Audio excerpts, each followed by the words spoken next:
ಪ್ರಿಯ ವೀಕ್ಷಕರೇ ನಮಸ್ಕಾರ. ವಿದ್ಯುತ್ವಾಣಿ ಯೂಟ್ಯೂಬ್ ಚಾನಲ್ಗೆ ಸ್ವಾಗತ. ನಾನು ಶ್ರೀನಿವಾಸ ಮೂರ್ತಿ. ವೀಕ್ಷಕರೇ, ನಿಮಗೆ ಒಂದು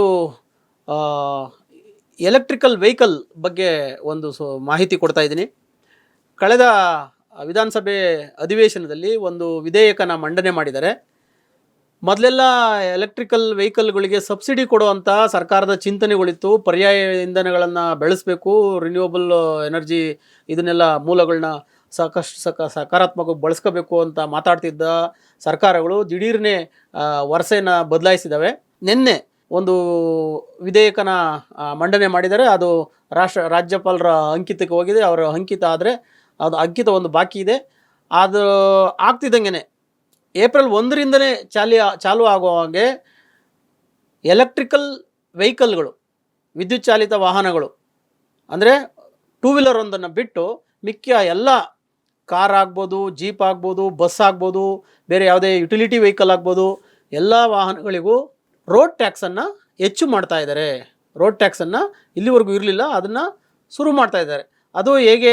10 ಲಕ್ಷದ ಒಳಗೆ ಇರುವ ವೆಹಿಕಲ್ಗಳಿಗೆ 5%, ಮತ್ತು 20 ಲಕ್ಷದ ಒಳಗಿರುವಂಥ ವೆಹಿಕಲ್ಗಳಿಗೆ 8%, ಮತ್ತು 20 ಲಕ್ಷಕ್ಕೂ ಹೆಚ್ಚು ದರ ಇರುವಂಥ ವೆಹಿಕಲ್ಗಳಿಗೆ ಇವರು 10%ನ ಮಾಡ್ತಾ ಇದ್ದಾರೆ. ಅದು ಆಲ್ರೆಡಿ ವಿಧೇಯಕ ಅನುಮೋದನೆ ಆಗಿದೆ.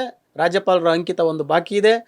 ರಾಜ್ಯಪಾಲರ ಅಂಕಿತ ಆಗ್ತಿದ್ದಂಗೆ ಏಪ್ರಿಲ್ 1ರಿಂದಲೇ ಈ road tax, life time road tax ಇದು ಚಾಲು ಆಗ್ತಾ ಇದೆ. ಪರ್ಯಾಯ ಇಂಧನಗಳನ್ನ ಬೆಳೆಸಬೇಕು, ವಿದ್ಯುತ್ ವಾಹನಗಳನ್ನ ಹೆಚ್ಚು ಚಾಲ್ತಿಯಲ್ಲಿ ತರಬೇಕು, ಇಂಧನ ಇದರಲ್ಲಿ ನಾವು ಸದೃಢ ಮತ್ತು ಸ್ಥಳೀಯವಾಗಿ ನಾವೊಂದು ಇದನ್ನು ಕಾಣ್ಕೋಬೇಕು ಅಂತ ಏನೆಲ್ಲ ಸರ್ಕಾರಗಳು ಮೊದಲೆಲ್ಲ ಹೇಳ್ತಾ ಇತ್ತು, ಅದಕ್ಕೆ ತದ್ವಿರುದ್ಧವಾದ ಒಂದು ನಿರ್ಧಾರಗಳು ಈಗ ಬರ್ತಾ ಇದೆ.